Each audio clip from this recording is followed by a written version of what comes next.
Joe Manchin is the literal worst. He's saying he's not going to support the Democratic voting rights legislation because he thinks it's the wrong piece of legislation to unite the U.S.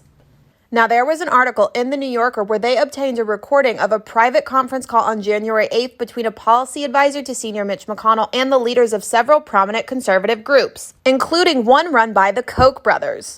You know, the billionaire brothers who constantly buy elections and constantly undermine public transportation all across the country and do things that hurt average Americans because they can. Well, the recording revealed that the participants were really worried that the proposed election reforms could garner wide support not just from liberals, but from conservative voters too.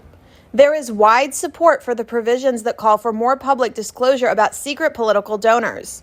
The bill would help stem the flow of dark money from such political donors like the billionaire Koch brothers, because most people agree that billionaires should not be buying our elections. And now, of course, in public, all of the conservative senators and all of the conservative talking heads will say that this is a power grab by Democrats.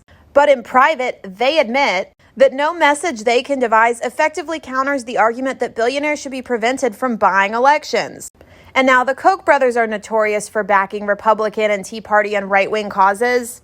But a memo obtained by CNBC shows that they have another political goal as well. They want to protect centrist and neoliberal Democrats from primary challenges.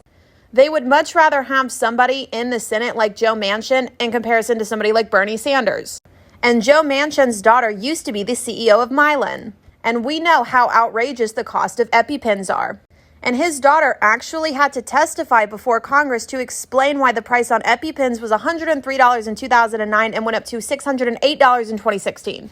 Now, back in March, the White House had to abandon its push to install Neera Tanden as the director of President Biden's budget office after it became clear that she could not overcome congressional opposition to her nomination.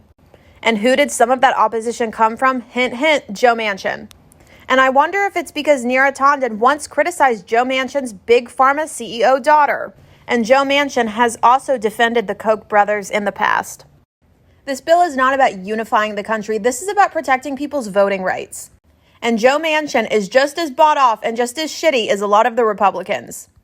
Opposition to this bill is about people who still want the billionaire class to be able to overly influence elections.